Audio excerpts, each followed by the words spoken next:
नमस्कार, आप देख रहे हैं पक्ष विपक्ष और मैं हूं आपके साथ प्रियंका। पक्ष विपक्ष में हम जो मुद्दे उठाते हैं उस पर पक्ष और विपक्ष दोनों की राय लेते हैं। आज हम बात करेंगे ममता के खेला की। जी हां, पश्चिम बंगाल में सत्ता हासिल करने की लड़ाई तो खत्म हो गई, लेकिन सियासत अभी भी जारी है।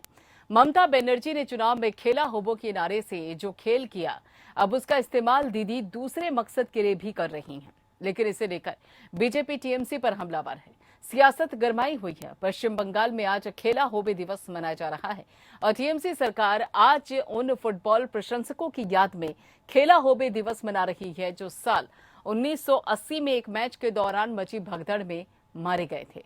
सत्तारूढ़ टीएमसी इस मौके पर राज्य के अलग अलग स्पोर्ट्स क्लब में खिलाड़ियों को फुटबॉल बांट रही है। खेला होबे का नारा मुख्यमंत्री ममता बनर्जी ने पश्चिम बंगाल विधानसभा चुनाव के दौरान दिया था। चुनाव के दौरान ये नारा बहुत ही प्रचलित हुआ, इतना प्रचलित हुआ कि अब दूसरे राज्यों में इस नारे का इस्तेमाल हो रहा है। और इसी महीने नेताजी इंडोर स्टेडियम में ममता बनर्जी ने खेला होबे के नाम से एक योजना भी शुरू की थी और इसके तहत पश्चिम बंगाल में खेला को बढ़ावा देने के लिए खेल और युवा मामलों के विभाग की ओर से खेल क्लब्स को 1 लाख से अधिक फुटबॉल दी जाएगी। उन्होंने बताया कि भारतीय फुटबॉल संघ के तहत 303 क्लब्स को 10-10 गेंदें दी जा रही हैं। मोहन बागान मोहम्मद साथ ही पूर्वी बंगाल को 100 गेंदें टोकन के रूप में दी जाएंगी। और वहीं बीजेपी ने टीएमसी को इस योजना पर कड़ी आपत्ति जताई। बीजेपी ने कहा कि मुस्लिम लीग ने 1946 में इसी दिन प्रत्यक्ष कार्रवाई दिवस मनाने की घोषणा की थी, जिसका परिणाम भारी हिंसा के रूप में सामने आया था। 16 अगस्त को खेला होबे दिवस के रूप में चुनकर टीएमसी अन्याय और अत्याचारों के उस दौर को वापस लाना चाहती हैं। एक तरफ जहां ममता बनर्जी खेला होबे दिवस मनाने जा रही हैं, तो वहीं पर बीजेपी इसके खिलाफ शहीद सम्मान यात्रा निकाल रही है। बंगाल इकाई की ओर से निकाली जाने वाली ये यात्रा 3 दिन चलेगी और इसमें चुनाव के बाद बंगाल में हुई हिंसा में मृतक बीजेपी कार्यकर्ताओं को श्रद्धांजलि अर्पित की जाएगी। इस यात्रा में बंगाल से केंद्र में मंत्री बने सुभाष सरकार समेत कई नेता हिस्सा लेंगे और हिंसा में मारे गए पार्टी कार्यकर्ताओं के घर जाकर श्रद्धांजलि अर्पित करेंगे। सवाल ये है कि खेला होबे के नाम से बीजेपी को चिढ़ क्यों है? खेला होबे को लेकर आखिर सियासत क्यों हो रही है? लेंगे पक्ष और विपक्ष दोनों की राय। तो लगातार आपको बता दें कि पक्ष विपक्ष में जिस तरीके से पश्चिम बंगाल में खेला होबे का नारा गूंजा और उसके बाद विधानसभा चुनाव के जो नतीजे सामने आए, उसके बाद ये नारा इतना प्रचलित हुआ है कि दूसरे राज्यों के चुनाव में भी ये देखने को मिला। लेकिन सही मायनों में खेला होबे यानी कि जिस तरीके से ममता बनर्जी ने यहाँ पर अलग अलग स्पोर्ट्स क्लब को फुटबॉल बांटी है और उधर जो बीजेपी है वो शहीद सम्मान दिवस मना रही है, क्या मकसद है, किस तरीके का सियासी समीकरण है? बात करने के लिए हमारे खास मेहमान हमारे साथ जुड़े हुए हैं। आपको बता दें कि सूर्या मैथिल जी हैं हमारे साथ, जो कि बीजेपी के स्पोक्स पर्सन है, और साथ ही संजय चक्रवर्ती हैं जो कि टीएमसी के लीडर हैं। दोनों हमारे साथ जुड़ चुके हैं। बहुत बहुत स्वागत है आप दोनों का सर। यहाँ पर सूर्या जी, सबसे पहले एक बात बताइए, सवाल ये उठ रहा है कि जब भी खेला होबे नाम कहीं पर बीजेपी के कानों में पड़ता है तो बीजेपी के कान गर्म हो जाते हैं। जैसे कि पिछले दिनों में सुनने को मिल रहा था पश्चिम बंगाल में, जैसे ही ममता बनर्जी के सामने कोई जय श्री राम का नारा लेता तो उनके भी अलग अलग वीडियो सामने आ रहे थे, और ऐसे में अब वही स्थिति बीजेपी के साथ है। समस्या क्या है? धन्यवाद प्रियंका जी। पहली बात तो मैं आपको स्पष्ट कर दूं कि हमें किसी भी शब्द से किसी भी प्रकार का कोई परहेज, जिस प्रकार से दीदी को जय श्री राम का नारा लगाने से परेशानी थी, उसी प्रकार से हमको कोई भी किसी भी शब्द का कोई परहेज, पहली चीज मैं स्पष्ट कर। दूसरी बात, भारतीय जनता पार्टी इस बात का विरोध कर रही है कि जिस दिन मुस्लिम लीग ने बंगाल के अंदर अपना बहुत सारी चीजें शुरू, क्या उसी रास्ते पे नहीं चल रही, मुस्लिम तुष्टीकरण पे नहीं चल रही है? मैं पूछना चाहता हूं दीदी से कि दीदी, बंगाल में इतने सारे क्रांतिकारियों के जन्म भी बहुत उपजाऊ हुई है बंगाल।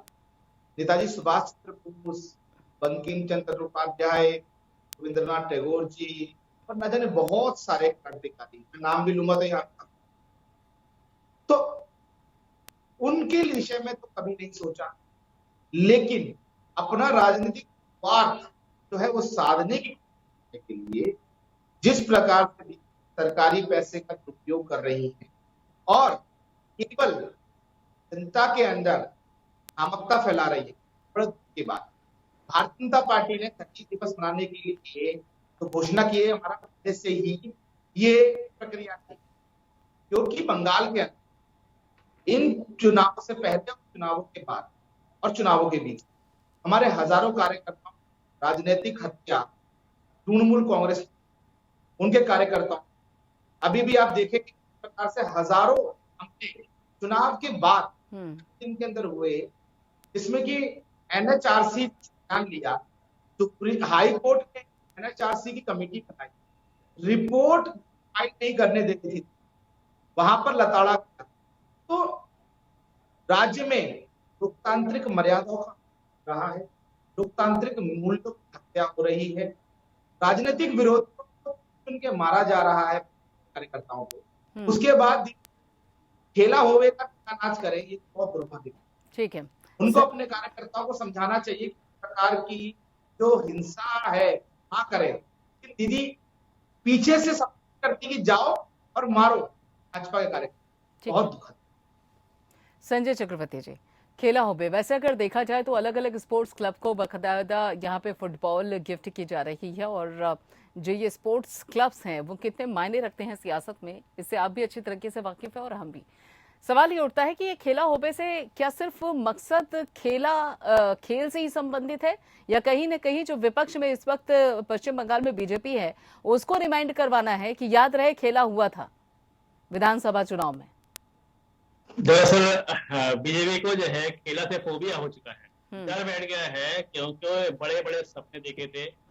इन्होंने लगभग 800 एमएलए एमपी पश्चिम बंगाल में उतारे, हजारों करोड़ रुपए खर्चा किए, प्रधानमंत्री की रैली, आपके गृह मंत्री की रैली, सब कुछ करा के देख लिया, लेकिन हमारे एक नारा खेला होवे इनका सारे खेल को बिगाड़ दिया। बड़ा लंबा सपना देखा हुआ था पिछले 7 साल से कि बंगाल जीत लेंगे तो इनका स्वर्ण काल आ जाएगा, तो ये वो 5 साल के लिए फिर इनका पीछे चल गया। अब चूंकि खेला हवे इनको एक फोबिया हो गया, डर बैठ गया है, तो आज हम लोगों ने इसको कई राज्यों में इस खेला हवे दिवस को मनाने की कोशिश की। मैं उत्तर प्रदेश से आता हूँ, हम लोगों को परमिशन नहीं दिया गया, डर बैठा हुआ है, परमिशन नहीं दिया कि क्यों कहीं उत्तर प्रदेश में हम लोग खेला ना करते। ऐसे गुजरात में भी हम लोग खेला दिवस करना चाहते हैं, नहीं करने दिया गया। आप हमारे बंगाल की बात कर रहे हैं, त्रिपुरा की हालत देख लीजिए, त्रिपुरा की हालत कितनी खराब करके रखी है पश्चिम बंगाल आपके बीजेपी की सरकार ने। कार्यकर्ताओं को मारा जा रहा है, पीटा जा रहा है, घसीटा जा रहा है, घर में जो है घर से निकाल के महिलाओं को जो है प्रताड़ित किया गया है, ये सब न्यूज चैनल ने दिखा हुआ है। और ये क्या है कि पुराने चीजों को जो पश्चिम बंगाल में हुआ नहीं उसके ढंडोरा पीटे जा रहे हैं। लेकिन आज जिस हिसाब से इन्होंने त्रिपुरा के अंदर, हम लोग यहाँ पे उत्तर प्रदेश के अंदर जिस तरीके से हमें खेल, अरे एक मैदान में हम लोग जाकर के फुटबॉल ही खेलने वाले थे, हमें परमिशन नहीं दिया गया। इतना डर है ममता दीदी का, इतना भय खाए हुए हैं भाजपा के लोग कि उनको लगता है कि कहीं ऐसा ना हो कि अन्य राज्यों में भी ये खेला हो जाए, तो ये डर की वजह से मुस्लिम लीग और वो लीग, अरे ऐसे तो इतिहास उठाने जाएंगे तो हर दिन कोई ना कोई कुछ ना कुछ घटना इतिहास में घटी हुई होगी। लेकिन आपका डर, ये डर हम लोग अच्छा लग रहा है कि आप इतना डरे हुए हैं, और उस डर की वजह से ही हम आगे बढ़ेंगे। आप जितना हमको दबाएंगे हम उतना तेजी से उभरेंगे, ये हमारे लिए एक प्लस पॉइंट है। आप दबाने की कोशिश करो, आप हमारे को जितना भी चाहो प्रताड़ित करने की कोशिश करो, आप हमको रोक नहीं सकते। एकमात्र टीएमसी ऐसी राज्य में जिसने बीजेपी की हालत खराब कर रखी है। ठीक है, एक बात बताइए संजय जी, यहाँ पर जिस तरीके से फिलहाल जो 1980 में मैच के दौरान जब भगदड़ मची थी, उस दौरान हमने देखा भी था कि किस तरीके का मंजर, उस बाबत जो तस्वीरें हैं वो लगातार अभी भी आपको मिल जाएंगी सोशल मीडिया पर। लेकिन सवाल ये उठता है कि देखिए, सत्तारूढ़ टीएमसी अलग अलग स्पोर्ट्स क्लब्स में खिलाड़ियों को फुटबॉल बांट रही है। सिर्फ फुटबॉल बांटने तक सीमित है, खेलों को बढ़ावा देने तक सीमित है, या ये मानकर चला जाए कि इन क्लब्स के जरिए यूथ पर पकड़ बनाने की भी कोशिश है? क्योंकि सभी को पता है कि जो यूथ है, असल जो चाबी है वही है। देखिए, हमारा भी आज का प्रोग्राम था, हम लोग 14 ऐसा विद्यालय थे जहाँ पे हमको आज फुटबॉल बांटना था। लेकिन चूंकि हम लोग परमिशन, हम लोग को अपना एक मैच भी करना था और प्लस हम लोग को फुटबॉल भी बांटना था। स्पोर्ट्स का बढ़ावा युवाओं को, जैसे नवीन पटनायक जी ने किया, आज केंद्र सरकार अपनी पीठ थपथपा रही है कि हम लोग गोल्ड लिया, सिल्वर लिया, लेकिन उसके पीछे कहीं ना कहीं एक नवीन पटनायक जी ऐसे हैं जो लो प्रोफाइल के लोग हैं, उन्होंने पूरा खेल को बढ़ावा दिया। ये सब जानते हैं, आप लोग अच्छी तरीके से जानते हैं। लेकिन पीठ कौन थपथपा रही है? केंद्र सरकार थपथपा रही है। तो इनको आदत है, ये जो कोई भी कार्य होता है उसका बटोरा ये लेना चाहते हैं। ये सारे कुछ उत्तर प्रदेश में ऐसे बहुत सारे कार्य हुए जो कि समाजवादी पार्टी ने किए हुए थे, लेकिन उसका सीता का इन्होंने किसने किया?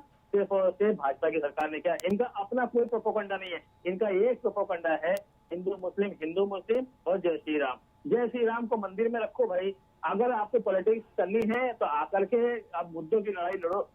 मुद्दों की लड़ाई में अगर आप आगे बढ़ते हैं तो वेल एंड गुड, आपको जनता स्वीकार करेगी। आपका काम है केवल एक जो काम सदियों से नहीं किया, हजारों सालों में नहीं हुआ, हिंदू मुस्लिम में फूट डालने का काम जो 1947 में नहीं हुआ, इन्होंने पिछले 7 साल में करके दिखा दिया। तो आज की डेट में की राजनीति यही बात है। ठीक है सूर्या जी, जल्दी से अपनी बात पूरी कीजिए। देखिए प्रियंका जी यहाँ बैठकर टीएमसी के नेता है,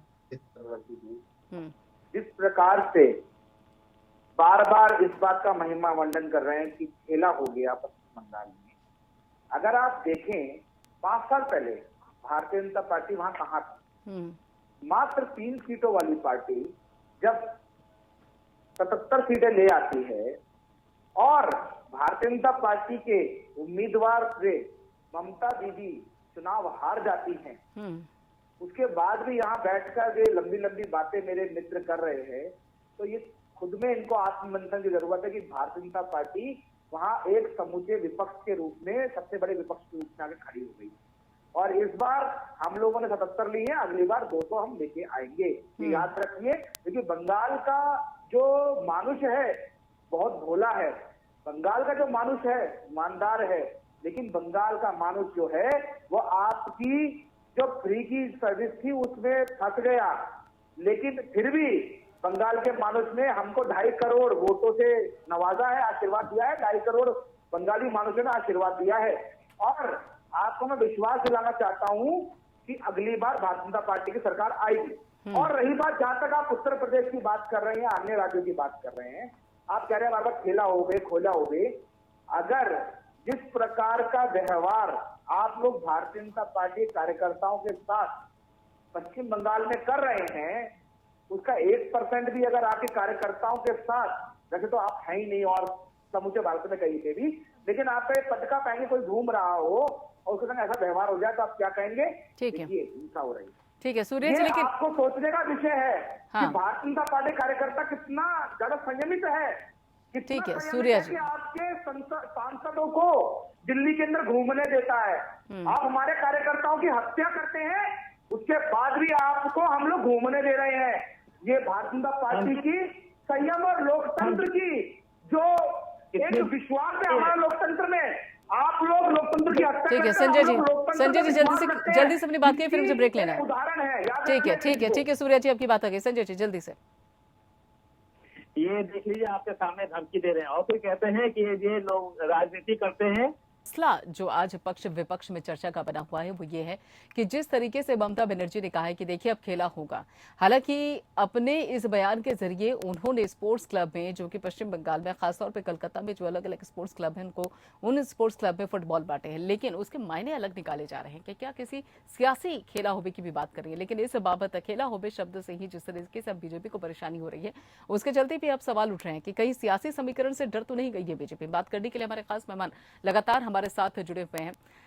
एक बात बताइए, यहाँ पर जो अभी जिस तरीके से पश्चिम बंगाल में बनी हुई है सियासत, उसके चलते सूर्या जी, क्या आपको ये नहीं लगता कि सीताराम येचुरी उन्होंने सीधे कहा कि देखिए बीजेपी के खिलाफ अगर हमें ममता का भी साथ देना पड़ता है तो उसमें हमें कोई ऐतराज नहीं है, कोई परेशानी नहीं है, मतलब एक धुर विरोधी भी साथ आने को तैयार है। मतलब कहीं ना कहीं ममता बनर्जी का जलवा नजर तो आ रहा है पश्चिम बंगाल में। धन्यवाद प्रियंका जी। एक बहुत पुरानी कहावत है, हाँ। पानी से पानी पीले और मिले कीच, ज्ञानी से ज्ञान मिले और जो लोग इस देश के अंदर रहकर इन लोकतांत्रिक मर्यादाओं के साथ चुनाव भी लड़ते हैं, चुनाव जीतते भी हैं, संसद में पहुंचते हैं और वहां से सैलरी भी लेते हैं, वो लोग अपने आज तक अपने कार्यालयों में तिरंगा नहीं लहराते थे। ऐसे ये वामपंथी लोग जो कि आपके पास संजय जी, बस थोड़ा सा चीन के 100वें स्थापना दिवस में जाकर वहां पर तालियां बजाते हैं, वहां पर शुभकामनाएं देते हैं, ऐसे लोग अगर ममता दीदी के साथ खड़े होते हैं तो ये तो स्वाभाविक है ना कि आप कि विचारधारा तो सेम है ना। राष्ट्रवाद को रोकने के लिए यदि सभी चोरों को एक होना पड़ेगा तो वो एक होंगे।